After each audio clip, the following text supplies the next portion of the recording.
L'économie chinoise du troisième âge est là où se trouve l'argent. On attend du jeune secteur qu'il représente un jour un cinquième de l'économie chinoise et les capitaux ont commencé à affluer.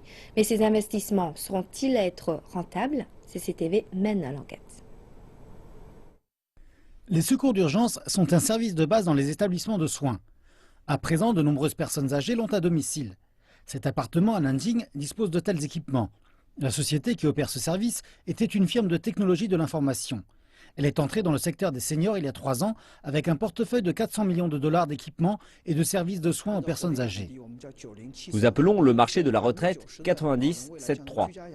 90% des personnes du troisième âge resteront à la maison après leur retraite.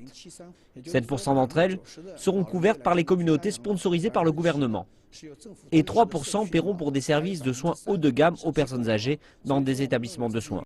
Nous voyons de bonnes opportunités pour le segment des 90%. Pendant ce temps, les compagnies d'assurance aux poches bien profondes reluquent le marché des 3%. Ce secteur cible les personnes aisées. Taikang Life a dépensé 300 millions de dollars pour bâtir des maisons de retraite de luxe à Beijing. Nous créons 8 communautés pour les seniors dans toute la Chine. Nous avons choisi les principales villes, à savoir Beijing, Shanghai, Guangzhou, Suzhou, Hangzhou, Chengdu, Wuhan et Sanya. L'investissement total a dépassé les 3 milliards de dollars. Les investisseurs internationaux se taillent aussi une part du gâteau. IDG, Sequoia et plusieurs fonds chinois se sont associés pour investir 1 milliard de dollars dans un centre de soins pour personnes âgées dans l'est de la Chine. Les données du secteur montrent que 30 milliards de dollars de capitaux ont été investis dans l'économie des seniors depuis 2013. Mais le retour sur investissement ne justifie pas encore l'enthousiasme.